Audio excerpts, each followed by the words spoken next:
Pumunta naman ako sa HMR Muntinlupa. Nakita ko ang daming namimili dito. Kaya naman pala, halos lahat ng items binagsak presyo na nila. 70% off, magugulat ka talaga. Kaya nga sa cashier, ang haba-haba ng pila. Bawat isang customer kasi, lagpas 10 item ang binibili nila. Ang mumura naman kasi talaga. Pati yung mga malalaking appliances, halos maubos na. Nakita ko nga ito. Buong HMR na yata yung binili nito eh.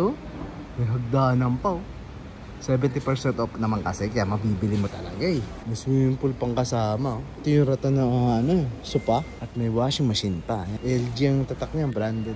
Halos isang truck yata yung binili niya. May vacuum, hagdan, TV, upuan, washing machine, inflatable swimming pool at marami pang iba. 70% off lahat yan. Hindi mo na kailangan hintayin ng Pasko para makabili ng mga yan. Dahil araw-araw dito, naka-sale. At naglalabas pa sila ng mga bagong items everyday. Imported karamihan ng mga gamit na nakita ko. May alikabok lang at wala ng box yung iba dyan. Dinisplay kasi sa malls. Pero halos bago pa at good condition ang mga yan. Tetestingin pa nga nila yan bago mo bilhin. Bali, power on muna natin to start po. Power on. Then, may mode po yan, ma'am. Ayan. Chicken, steak, fish. Siya bahala dyan. Apo, fries. Nakaset up na po yan kung ilang temperature at saka ilang oras po. Ilang minutes po, ma'am. Then, tayo nyo lang po. Mag-vibrate na po. Ayun na po. Working na po yan. Dati siyang 3,799. Ngayon po, less 70% na po siya. 900 na po siguro. Dating ano po, 3,799. Russell Hub po yan. Ayan po yung pinakakilalang brand po sa Australia po. Kaya naman kung gusto mong pumunta at bumili, ang address nga pala nila, HMR Trading Online, Kilometer 23, West Service Road, Kupang, Muntinlupa City. Kung i-waste mo, mas madali lang. Ang ilalagay mo, HMR Reverse Logistics Incorporated. Dito ka mismo dadalhin. Bukas sila, Lunes hanggang Linggo, alas 9 ng umaga hanggang alas 7 ng gabi. Tara, samahan nyo po ako. Mag-ikot pa tayo. Una ko nakita, itong malaking microwave. Ang ganda-ganda at ang linis-linis pa ng loob hanggang labas. Ang presyo nga pala, 2,850. Less 70% pa yan Kaya magkano na lang ibabayad mo dyan? Baka pag hiningi mo nga yan, ibigay na lang sa'yo yan. Madaming kulay ang pagpipilian. Puting-puti yan Malikabok lang sa ibabaw, pero goods na goods pa rin Napakalinis ng loob. Angko pa yung brand niya At napakaraming appliances dito pagpipilian. May mas malalaking oven pa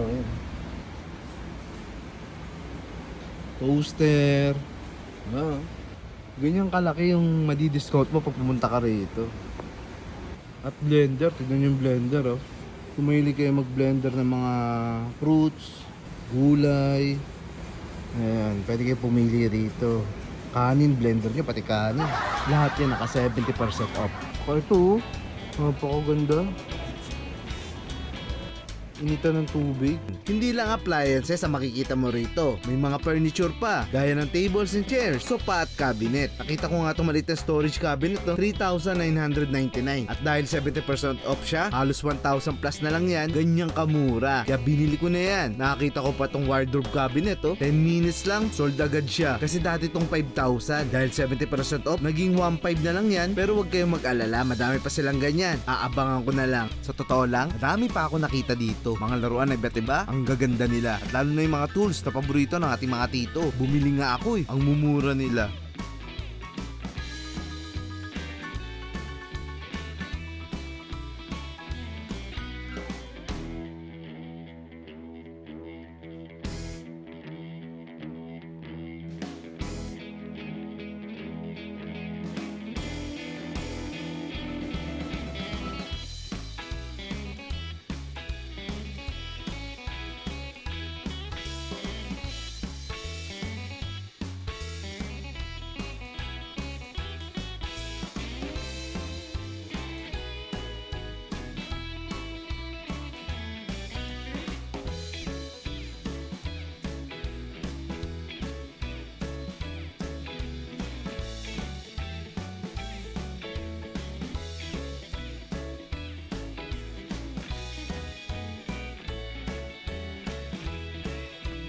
Papakita ko yan sa part 2. Ang haba na kasi ng video na to Sana po abangan nyo. Malaking pagmamahal. Mama, chup chup!